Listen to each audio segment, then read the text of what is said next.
வரலாறு நமக்கு முன் படைக்கப்படுவதை நாம் காண்கிறோம். 2047 மனதில் கொண்டு சேவா தீர்த்தில் அடியெடுத்து வைக்கிறோம். 140 கோடி மக்களின் கனவுகளின் பிரதிபலிப்பே சேவா தீர்த் என பிரதமர் மோடி பதிவிட்டுள்ளார். பிப்ரவரி 23ஆம் தேதி மாலை 6:30 மணிக்கு முதல்வர் ஸ்டாலின் தலைமையில் அமைச்சரவை கூட்டம் நடைபெறவுள்ளது. கூட்டத்தில் புதிய முதலீடுகளுக்கு அனுமதி தருவது தொடர்பாக ஆலோசனை நடைபெற இருப்பதாக தகவல் வெளியாகியுள்ளது. மத்திய அமைச்சர் அமித்ஷா வருகையையொட்டி காரைக்காலில் இன்று ட்ரோன்கள் பறக்க தடை விதிக்கப்பட்டுள்ளது. மீறுவோர் மீது நடவடிக்கை எடுக்கப்படும் என கலெக்டர் இஷிதாரதி எச்சரிக்கை விடுத்துள்ளார். தேர்தலை காரணம் காட்டி 3 மாதங்களுக்கு உரிமைத் தொகையை முடக்க பார்க்கிறார்கள். எனவே பிப்ரவரி, மார்ச், ஏப்ரல் மாதங்களுக்கான முன்பணமாக ரூபாய் 3000 மற்றும் கோடைக்கால சிறப்பு தொகுப்பாக ரூபாய் 2000 என மகளிர் உரிமை திட்ட பயனாளிகளுக்கு இன்று 5000 ரூபாய் வரவு வைக்கப்பட்டிருக்கிறது என முதல்வர் ஸ்டாலின் தெரிவித்துள்ளார். வெல்லும் தமிழ் பெண்கள் ஆதரவோடு அடுத்தும் நாங்கள்தான் வெல்வோம்.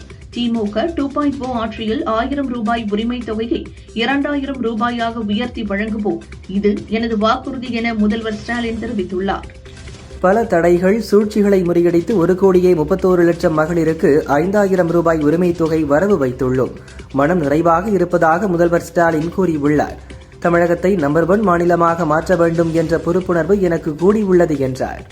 சட்டசபை தேர்தலை காட்டி மகளிர் உரிமை திட்டத்தை தடுக்க பார்த்தவர்கள் வாயடைத்து போகும் வகையில் 5000 ரூபாய் வரவு வைக்கப்பட்டிருக்கிறது. தமிழக பெண்கள் வெல்லும் தமிழ் பெண்களாக நடைபோட என்றும் துணை நிற்போம் என துணை முதல்வர் உதயநிதி கூறியுள்ளார். மகளிர் உரிமைத் தொகையை முடக்க பார்ப்பதாக முதல்வர் ஸ்டாலின் கூறுவது வேடிக்கையாக உள்ளதாக அதிமுக பொதுச் செயலாளர் எடப்பாடி பழனிசாமி தெரிவித்துள்ளார். மகளிர் உரிமைத் தொகை 5000 ரூபாய் வழங்கிய முதல்வர் ஸ்டாலினுக்கு நன்றி தெரிவித்து கரூரில் திமுக மகளிர் அணி மற்றும் தொண்டர் அணியினர் பட்டாசுகள் வெடித்தும் இனிப்புகளை வழங்கியும் கொண்டாடினர். அனைத்து குடும்ப அட்டைக்கும் மகளிர் உரிமைத் தொகை வழங்கப்படும் என்று வாய்க்கிழிய அளித்த வாக்குறுதியை 5 ஆண்டுகளாக நிறைவேற்றாமல் தகுதியானவர்களுக்கு மட்டும் என சொல்லி 1 கோடி தமிழ் பெண்களை திமுக அரசு நிராகரித்தது. நிராகரிக்கப்பட்ட 1 கோடி பெண்களுக்கு என்ன பதில் என பழனிசாமி கேள்வி எழுப்பியுள்ளார்.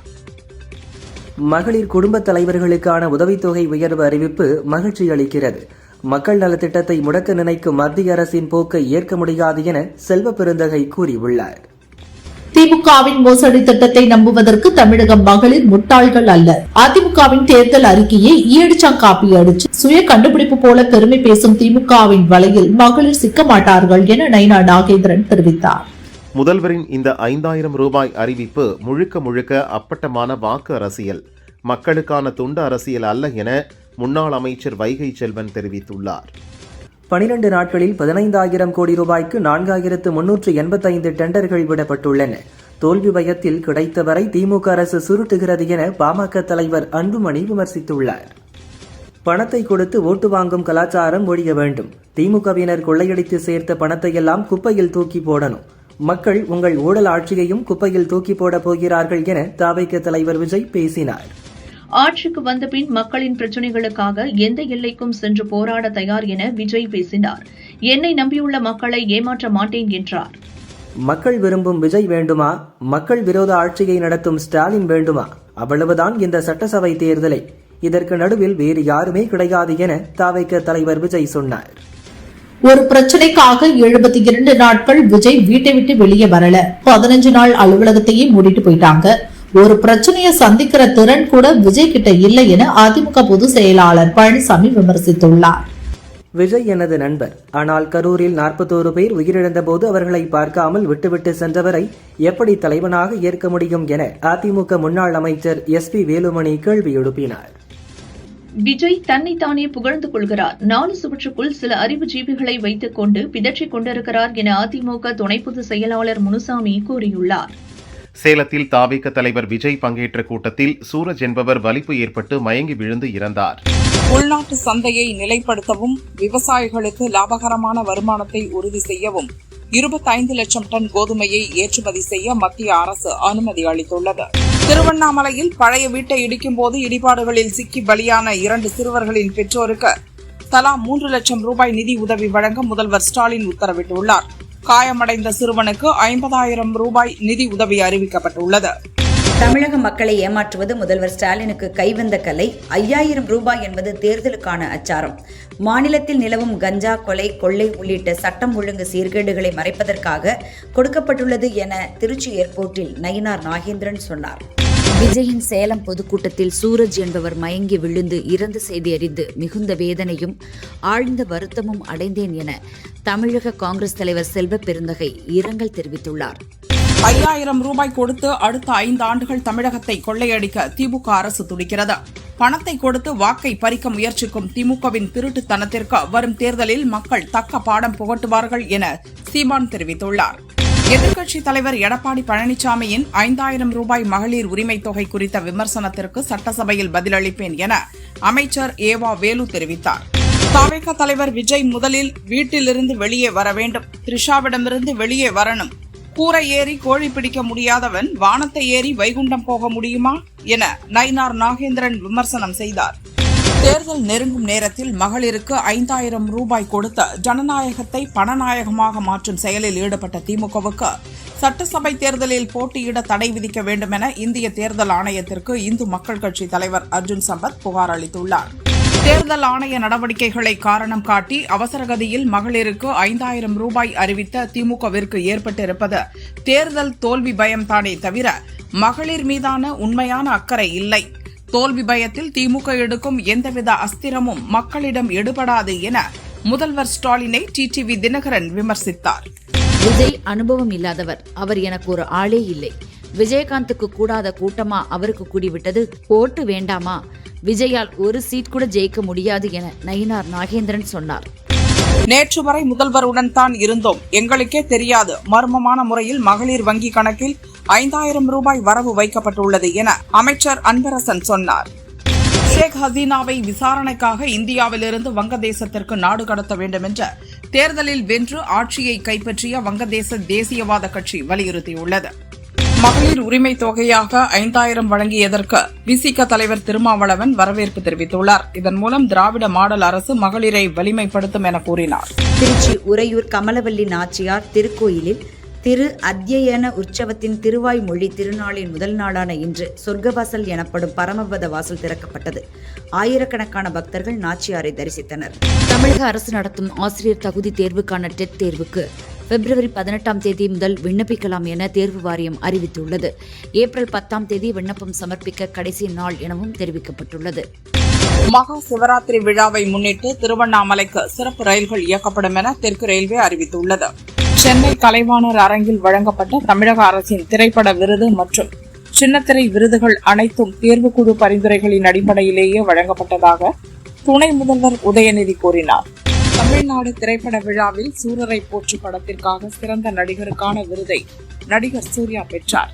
2022ஆம் ஆண்டின் சிறந்த இசையமைப்பாளர் விருது AR ரஹ்மானுக்கும் 2017ஆம் ஆண்டின் சிறந்த கதையாசிரியர் விருது H வினோத்துக்கும் வழங்கப்பட்டன.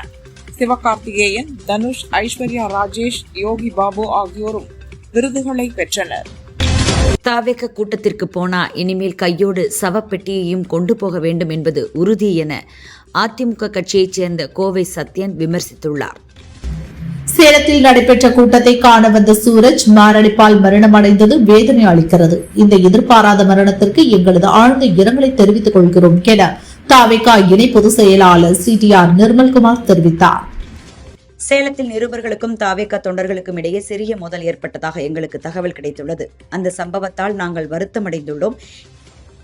எதிர்காலத்தில் அப்படி நடக்கக்கூடாது என்று நாங்கள் விரும்புகிறோம் என நிர்மல்குமார் சொன்னார்.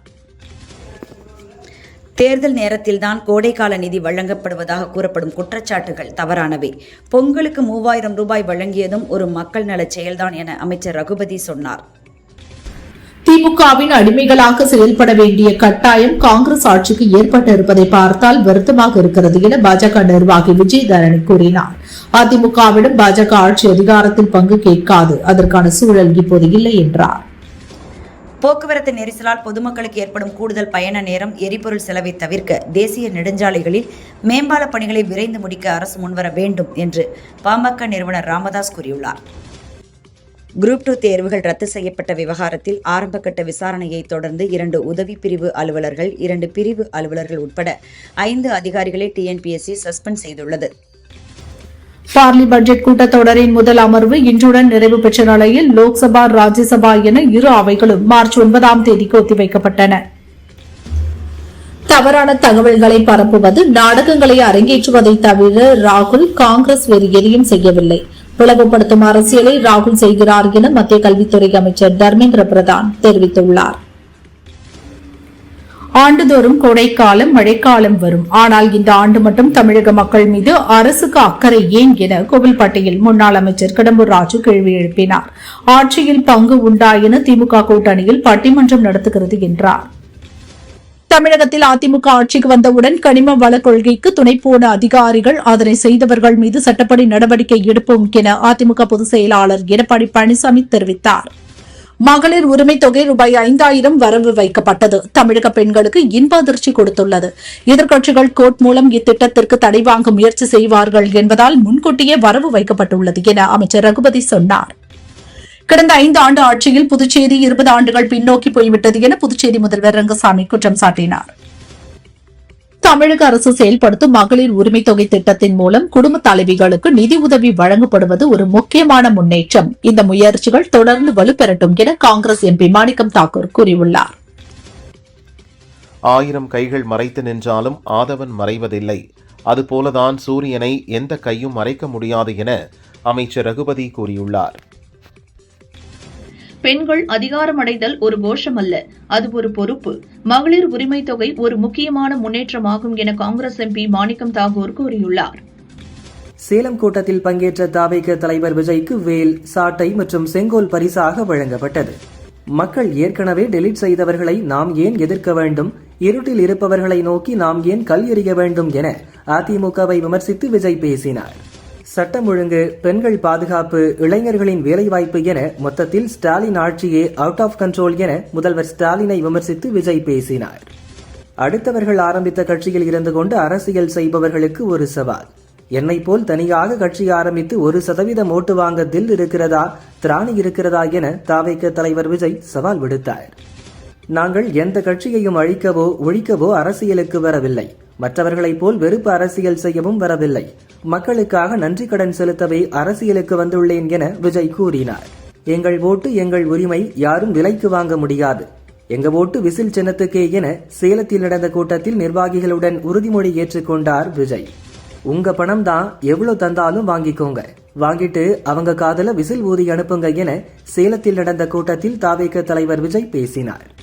தமிழக மக்களின் ஆதரவுடன் இன்னும் 3 மாதங்களுக்குள் அமையவுள்ள அதிமுக ஆட்சியில் குலவிளக்கு திட்டம் மூலம் அனைத்து குடும்ப தலைவிக்கும் மாதம் 2000 ரூபாய் வழங்கும் எனது வாக்குறுதி அமல்படுத்தப்படும் என எடப்பாடி பழனிசாமி உறுதியளித்துள்ளார்.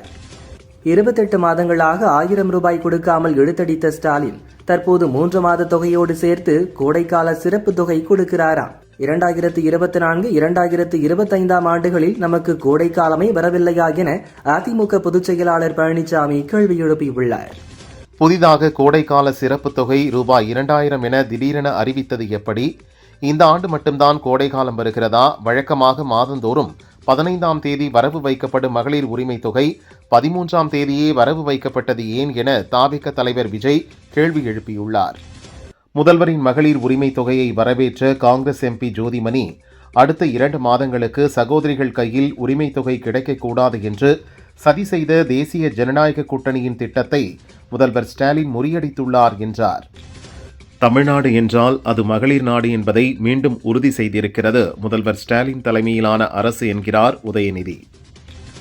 ஆட்சி கையை விட்டு போவது உறுதியானதை உணர்ந்து கொண்ட திமுக தோல்வியின் வெளிப்பாடாக மகளிர் உரிமை தொகை என 5000 ரூபாய் கொடுத்துள்ளது என பாமக தலைவர் அன்புமணி விமர்சித்துள்ளார். முதல்வர் ஸ்டாலின் தேர்தலில் தோற்றுப்போவோம் என்ற பதற்றத்தில் இந்த அறிவிப்பை வெளியிட்டுள்ளார் என தமிழிசை கூறியுள்ளார். மாதம் 2000 வழங்கப்படும் என எடப்பாடி பழனிசாமி ஏற்கனவே அறிவித்துள்ளார் என்றும் குறிப்பிட்டார். நாட்டின் பொருளாதாரம் வீழ்ச்சியடையாமல் தடுப்பதில் கிராமப்புற பெண்களின் பங்கு முக்கியமானது. முதல்வர் ஸ்டாலின் மகளிர் உரிமை தொகையை முன்கூட்டியே வழங்கியதற்கு மிக சிறப்பான அறிவிப்பு என்கிறார் விசிக எம்பி ரவிக்குமார். தாவேக நிர்வாகிகள் சந்திப்பு நிகழ்ச்சிக்காக சென்னையிலிருந்து தனி விமானம் மூலம் விஜய் சேலம் விமான நிலையம் வந்தடைந்தார். அங்கிருந்து கார் மூலம் நிகழ்ச்சி திடலுக்கு சென்ற விஜய்க்கு சாலையில் திரண்டிருந்த தாவேக தொண்டர்கள் வழிநெடுகிலும் உற்சாக வரவேற்பளித்தனர். சேலம் சீலநாயக்கன்பட்டியில் நடக்கும் தாவிக நிர்வாகிகள் சந்திப்பு நிகழ்ச்சியில் பங்கேற்பதாக அக்கட்சித் தலைவர் விஜய் பனையூரில் உள்ள வீட்டிலிருந்து புறப்பட்டுச் சென்றார். வங்கதேச பார்லிமெண்ட் தேர்தலில் வங்கதேச தேசிய கட்சியை தீர்க்கமான வெற்றிக்கு இட்டுச் சென்ற தாரிக் ரஹ்மானுக்கு மனமார்ந்த வாழ்த்துகள். ஜனநாயக மற்றும் அனைவரையும் உள்ளடக்கிய வங்கதேசத்திற்கு இந்தியா தொடர்ந்து ஆதரவளிக்கும் என பிரதமர் மோடி தெரிவித்துள்ளார். மகளிர் உரிமைத் தொகை 5000 ரூபாய் வரவு வைத்து தேர்தல் மாயையை உருவாக்க திமுக அரசு முயற்சி செய்கிறது என தமாக தலைவர் ஜி.கே. வாசன் கூறியுள்ளார். மன் கி பாத் மூலம் நமது மக்களின் சமூக வலிமையை வெளிக்கொணர்வதில் ரேடியோவின் திறனை நான் நேரடியாக அனுபவித்திருக்கிறேன். இந்த ஊடகத்துடன் தொடர்புடைய அனைவரின் முயற்சிகளையும் அங்கீகரிக்கும் நாள் இது என உலக ரேடியோ தினத்தையொட்டி பிரதமர் மோடி கூறியுள்ளார். தாவிக நிர்வாகிகள் கூட்டத்திற்காக சேலம் வந்தடைந்த விஜயின் பிரச்சார வாகனத்தை மலர்தூவி பட்டாசு வெடித்து தாவிக நிர்வாகிகள் வரவேற்றனர். பொள்ளாச்சி கரிவரதராஜ பெருமாள் கோவிலில் நடந்த ஸ்ரீ விஷ்ணுபதி புண்ணிய காலம் நிகழ்வில் திரளான பக்தர்கள் கலந்து கொண்டு 27 முறை கொடிமரத்தை சுற்றி வந்து பெருமாளையும் தாயாரையும் தரிசனம் செய்தனர். பாஜக மாநில முன்னாள் தலைவர் அண்ணாமலைக்கு மாநில அளவில் சக்தி கேந்திர அமைப்பை நிர்வகிக்கும் பொறுப்பு வழங்கப்பட்டுள்ளது. பொறுப்பேற்ற முதல் நாளே வரும் 17 முதல் 28ஆம் தேதி வரை தெருமுனை கூட்டங்கள் நடத்த சக்தி கேந்திர அமைப்புகளுக்கு உத்தரவிட்டுள்ளார். ஸ்டாலினின் விருப்பத்திற்கேற்ப தமிழக தேர்தல் முடிவுகள் இருக்காது. எந்த இன்ஜின் எப்படி உள்ளது என்று இன்னும் 2 மாதத்தில் தெரிந்துவிடும் என பாஜக மாநில முன்னாள் தலைவர் பொன் ராதாகிருஷ்ணன் தெரிவித்துள்ளார். சட்டசபை தேர்தலை முன்னிட்டு ஜெயலலிதா பிறந்த நாளான பிப்ரவரி 24 முதற்கட்ட வேட்பாளர் பட்டியலை வெளியிட அதிமுக பொதுச் செயலாளர் பழனிசாமி திட்டமிட்டுள்ளார். தமிழக சட்டசபை தேர்தலில் பாஜக போட்டியிடும் தொகுதிகளை இன்று திருச்சி வரும் மத்திய அமைச்சர் அமித் ஷா தேர்வு செய்ய உள்ளார். கரூரில் கல்குவாரி குறித்து செய்தி சேகரித்த தனியார் தொலைக்காட்சி நிருபர் கதிரவன், கேமராமேன் செபாஸ்டியன் உள்பட 5 பேரை தாக்கிய வழக்கில் ஸ்ரீரங்கம் திமுக எம்எல்ஏ பழனியாண்டிக்கு கரூர் கோர்ட் ஜாமீன் வழங்கியது. சென்னை மாநகராட்சியில் வளர்ப்பு நாய்களுக்கு உரிமம் பெறாதோரின் வீடுகளுக்கு சென்று அபராதம் விதிக்கும் நடவடிக்கை இன்னும் ஓரிரு வாரங்களில் தொடங்கவுள்ளதாக கால்நடை பிரிவு அலுவலர் கமால் ஹுசைன் தெரிவித்துள்ளார். திருப்பதி ஏழுமலையான் கோவிலில் எடப்பாடி பழனிசாமி தரிசனம் செய்தார். கூட்டணி கட்சிகளை ஒருங்கிணைத்து தேர்தல் பிரச்சார பணிகளை மேற்கொள்ள உள்ளதால் முன்னதாக ஏழுமலையான் ஆசிக்காக வந்துள்ளதாக உடன் வந்தவர்கள் தெரிவித்தனர். தமிழ்நாடு சத்துணவு அங்கன்வாடி சங்கங்களின் கூட்டமைப்பு சார்பில் கோவை தெற்கு தாலுகா அலுவலகம் முன் அங்கன்வாடி ஊழியர்கள் வாய்மூடி உண்ணாவிரத போராட்டத்தில் ஈடுபட்டனர். மத்திய உள்துறை அமைச்சர் அமித் ஷா வருகையை முன்னிட்டு காரைக்கால் மாவட்டம் முழுவதும் நாளை ட்ரோன்கள் பறக்க தடை விதிக்கப்பட்டுள்ளது. தேனியில் ஆளும் அரசு அறிவித்த தேர்தல் வாக்குறுதிகளை நிறைவேற்ற வலியுறுத்தி சத்துணவு மற்றும் அங்கன்வாடி பணியாளர்கள் போராடி வருகின்றனர். தொடர் போராட்டத்தின் 10ஆம் நாளில் தலையில் முக்காடு போட்டும் ஒப்பாரி வைத்தும் கலெக்டர் ஆபீஸ் அருகே நூதன முறையில் போராடினர். அமெரிக்க நிறுவனத்தின் துணை நிறுவனமான KLA இந்தியா லிமிடெட் நிறுவனம் ரூபாய் 3510 கோடி முதலீட்டில் சென்னையில் ஆராய்ச்சி மேம்பாடு மற்றும் புத்தாக்க மையம் அமைப்பதற்கான புரிந்துணர்வு ஒப்பந்தம் முதல்வர் ஸ்டாலின் முன்னிலையில் கையெழுத்தானது. கொடைக்கானல் அரசு டாஸ்மாக் கடைகளில் காலாவதியான மது பாட்டில்கள் புதிய ஸ்டிக்கர் ஒட்டப்பட்டு கூடுதல் விலைக்கு விற்கப்படுகிறது. குடிமகன்கள் ஆபத்தை விலை கொடுத்து வாங்கும் நிலைக்கு தள்ளப்பட்டுள்ளதாக சமூக ஆர்வலர்கள் தெரிவித்தனர். தமிழக காவல்துறையில் 3 IPS அதிகாரிகளை பணியிட மாற்றம் செய்து அரசு உத்தரவிட்டுள்ளது. இதன்படி தூத்துக்குடி SP சிலம்பரசன் சென்னை சட்டம் ஒழுங்கு AIG-ஆக பணியிட மாற்றம் செய்யப்பட்டுள்ளார். உதகை அருகே 15 ஆண்டுகளாக சுற்றித் திரிந்த 50 வயது ரிவால்டோ யானை உடல்நலக் குறைவால் மரணமடைந்தது. வேறு யானை தாக்கியதால் தும்பிக்கையில் காயம் ஏற்பட்டு சுவாசிக்க முடியாமல் தவித்து வந்த ரிவால்டோ இன்று பலியானது. புதுக்கோட்டை ரயில் நிலையம் பகுதியில் வசித்து வந்த இந்து அமைப்பைச் சேர்ந்த மோகன்ராஜ் மர்ம நபர்களால் கழுத்தறுத்து படுகொலை செய்யப்பட்டார். மர்ம நபர்களை போலீசார் தேடுகின்றனர். கடந்த 2016ஆம் ஆண்டு முதல் 2025 வரை பணியில் உள்ள நீதிபதிகளுக்கு எதிராக 8639 புகார்கள் வந்துள்ளதாக மத்திய அரசு தெரிவித்துள்ளது. தென்காசி நகர்மன்ற கவுன்சிலர்கள் கூட்டத்தில் பாரதிய ஜனதா கவுன்சிலருக்கும் சுயேட்சை கவுன்சிலருக்கும் இடையே தள்ளுமுள்ளு ஏற்பட்டது. இதை கண்டித்து 50க்கும் மேற்பட்ட பாரதிய ஜனதாவினர் நகராட்சி வளாகத்தை முற்றுகையிட்டனர். மணிப்பூர் வன்முறை தொடர்பாக பதியப்பட்ட 11 FIR தொடர்பாக விசாரணையின் தற்போதைய நிலை குறித்து அறிக்கை தாக்கல் செய்ய வேண்டும் என CBIக்கு சுப்ரீம் கோர்ட் உத்தரவிட்டுள்ளது. டெல்லியில் பிரதமர் அலுவலகத்தின் புதிய கட்டடமான சேவா தீர்த் மற்றும் கர்த்தவ்யா பவனை பிரதமர் மோடி திறந்து வைத்தார். சேவா தீர்த் என்றால் சேவை தலமாகும். கர்த்தவ்யா பவன் என்பது மத்திய அரசின் தலைமை செயலகம் என அழைக்கப்படுகிறது. ரஷ்யாவிடமிருந்து S-400 வான் பாதுகாப்பு அமைப்பில் பயன்படுத்தக்கூடிய 288 ஏவுகணைகளை வாங்க பாதுகாப்பு கொள்முதல் கவுன்சில் ஒப்புதல் அளித்துள்ளது. ஆபரேஷன் சிந்தூரின் போது S-400 பெரிதும் உதவியதாக கூறப்படுகிறது. அமெரிக்காவுடனான ஒப்பந்தம் உட்பட பல்வேறு பிரச்சினைகள் குறித்து விவாதம் நடத்த அனுமதி கோரி லோக்சபாவில் எதிர்க்கட்சியினர் தொடர் முழக்கத்தில் ஈடுபட்டனர். இதனால் அவை நடவடிக்கை முடங்கியது. இந்நிலையில் தொடர் முழக்கம் காரணமாக லோக்சபா மார்ச் 9ஆம் தேதி வரை ஒத்திவைக்கப்பட்டது. அகமதாபாத் விமான விபத்தில் உயிரிழந்தவர்களின் குடும்பத்தினருக்கு தலா 1 கோடி இழப்பீடு வழங்கும் பணி தொடங்கியுள்ளதாக ஏர் இந்தியா நிறுவனம் தெரிவித்துள்ளது. இழப்பீடு பெற்ற பிறகு பாதிக்கப்பட்டவர்கள் ஏர் இந்தியாவை மீண்டும் அணுக முடியாது எனவும் தெரிவித்துள்ளது. அணுசக்தி துறையில் தனியார் பங்களிப்புக்கு அனுமதி அளித்து மத்திய அரசு சட்டம் கொண்டு வந்தது. இதையடுத்து அதானி குழுமம் அதானி அணுசக்தி லிமிடெட் என்ற புதிய துணை நிறுவனத்தை தொடங்கியுள்ளது.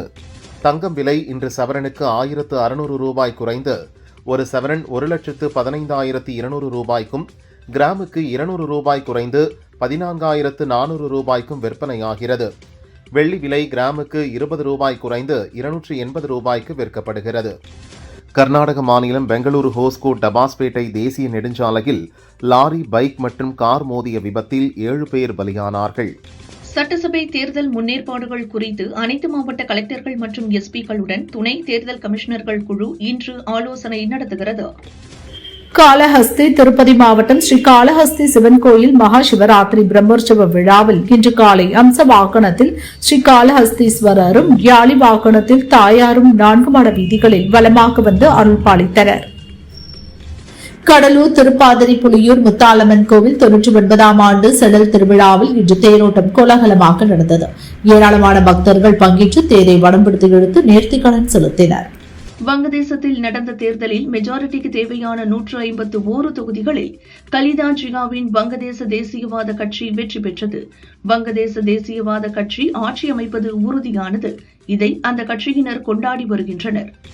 சீனாவின் ஷாங்காய் நகரில் உள்ள முக்கிய சாலை ஒன்று திடீரென உள்வாங்கியதால் மிகப்பெரிய பள்ளமாக உருவாகியது. அருகிலிருந்த கட்டிடங்களில் சிறிய அளவில் பாதிப்பு ஏற்பட்டது. இந்த விபத்தில் உயிர் சேதம் ஏதும் இல்லை என கூறப்படுகிறது. சீனாவுடனான எங்கள் உறவு இப்போது நன்றாக உள்ளது. அவருக்கும் எனக்கும் இடையே நல்ல உறவு இருப்பது முக்கியம் என அமெரிக்க அதிபர் டிரம்ப் கூறினார். எகிப்து பிரமிடுகளில் உள்ள மன்னர்களின் கல்லறைகளில் 2000 ஆண்டுகள் பழமையான தமிழ் பிராமி எழுத்துக்கள் பொறிக்கப்பட்ட கல்வெட்டுகள் கண்டுபிடிக்கப்பட்டுள்ளன. 2000 ஆண்டுகளுக்கு முன் தமிழர்கள் கடல் கடந்து வணிகம் செய்தது உறுதியாகியுள்ளது. AI தொழில்நுட்பத்தை பயன்படுத்தும் நிறுவனங்கள் பட்டியலில் உலக அளவில் இந்தியா 2ஆம் இடத்தில் உள்ளதாக ஜெட்ஸ்கேலர் நிறுவனம் தெரிவித்துள்ளது. பெங்களூரு சின்னசாமி கிரிக்கெட் மைதானத்தில் IPL போட்டிகள் நடத்த கர்நாடக அமைச்சரவை ஒப்புதல் அளித்துள்ளது. மொத்தம் 35,000 பார்வையாளர்கள் வரை மட்டுமே அனுமதிக்க வேண்டும் என்றும் தெரிவித்துள்ளது. பெரிய பட்ஜெட்டில் எடுக்கப்பட்ட ஜனநாயகன் திரைப்படம் வெளிவராதது வருத்தம் அளிக்கிறது. விரைவில் வெளியாகும் என்று நம்பிக்கை அளிக்கிறது என இயக்குநர் கார்த்திக் சுப்புராஜ் கூறினார். நடிகர் தனுஷ் நடிகை மிருணால் தாக்கூர் காதலிப்பதாகவும் நாளை காதலர் தினத்தில் திருமணம் செய்யப்போவதாகவும் செய்தி பரவியது. இது பற்றி மிருணால் கூறும்போது, பிப்ரவரி 14 ஏப்ரல் 1க்கான முட்டாள்கள் தினமாக மாறப்போகிறது. யார் இதை ஆரம்பித்தது என தெரியவில்லை. திருமணம் குறித்து நான் உறுதி செய்தேன் என்று சிலர் செய்தி பரப்பியதை பார்த்தபோது பயமாக இருக்கிறது என்றார். பிரசாந்த் வர்மா இயக்கத்தில் தேஜா சஜா நடிப்பில் 2024 வெளியாகி வரவேற்பை பெற்ற தெலுங்கு படம் ஹனுமான். இதன் 2ஆம் பாகம் ஜெய் ஹனுமான் என்ற பெயரில் உருவாகிறது. ரிஷப் ஷெட்டி முக்கிய வேடத்தில் நடிக்கிறார். ஓராண்டாகியும் இப்படம் பற்றிய அப்டேட் இல்லை. இப்போது பிப்ரவரி 22 கர்நாடகாவின் ஹம்பியில் பூஜையுடன் துவங்குகிறது. மார்ச்சில் படப்பிடிப்பை ஆரம்பிக்கின்றனர். இயக்குனர் அபிஷன் ஜீவன் ஹீரோவாக அறிமுகமான வித் லவ் படம் சமீபத்தில் வெளியாகி வரவேற்பை பெற்றது. இந்த படத்தின் நன்றி விழாவில் பேசிய இவர், அதிகாரப்பூர்வமாக அறிவிப்பதற்கு முன்பு இப்போதே நான் சொல்லிவிடுகிறேன். தயாரிப்பாளர்கள் சௌந்தர்யா, ரஜினிகாந்த், மகேஷ் ஆகியோருடன் இணைந்து நான் மீண்டும் ஒரு படம் செய்ய இருக்கிறேன் என்றார்.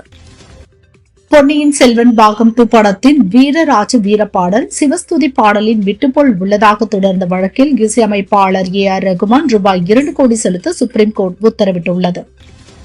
நடிகர் விஜய் தேவரகொண்டா, நடிகர் ராஷ்மிகா மந்தனா ஆகியோர் வரும் பிப்ரவரி 26 ராஜஸ்தானின் உதய்பூரில் அரண்மனை ஹோட்டலில் திருமணம் செய்யப் போவதாக தகவல் வெளியாகியுள்ளது. இவர்களது திருமண வைபவத்தை OTT நிறுவனம் ஒன்று அதிக விலைக்கு கேட்டதாகவும், அது தங்களது தனிப்பட்ட நிகழ்வு, அதனால் அதை விற்க விரும்பவில்லை இருவரும் சொன்னதாக தகவல் வெளியாகியுள்ளது. டி. ராஜேந்தர் இயக்கம், நடிப்பு, தயாரிப்பு, இசையில் நளினி கங்கா நடித்து 1983 வெளியாகி வரவேற்பை பெற்ற படம் உயிருள்ளவரை உஷா. இந்த படம் இன்று ரிலீஸ் ஆகி உள்ளது. இதையொட்டி சிம்பு வெளியிட்ட பதிவில், உணர்வுபூர்வ கதை, சிறப்பான நடிப்பு, மறக்க முடியாத இசை என இப்படம் பார்வையாளர்கள் மத்தியிலும் என்னிடமும் ஒரு ஸ்பெஷல் இடத்தை பிடித்துள்ளது. இந்த கிளாசிக் படம் மீண்டும் கொண்டாடப்படும் என குறிப்பிட்டுள்ளார். 2002 முதல் காதலிக்க ஆரம்பித்து 2012 திருமணம் செய்தனர் நடிகர் ரிதேஷ் தேஷ்முக், நடிகை ஜெனிலியா ஜோடி. காதலர் தினத்தையொட்டி ரிதேஷ் வெளியிட்ட பதிவில், 24 ஆண்டுகளுக்கு முன் நமது இதயங்கள் ஒன்றிணைந்து ஒருவரை ஒருவர் விட்டு போகக்கூடாது என முடிவெடுத்தன. என் சாதனையும் நீதான், என் கனவு நனவானது. என்னை தேர்ந்தெடுத்ததற்காக தினமும் உனக்கு நன்றி சொல்கிறேன். என் தோழி, காதலி, எல்லாமும் நீயே. உன் மீது எல்லையில்லா காதலுடன் இருக்கிறேன் ஜெனிலியா என தெரிவித்துள்ளார்.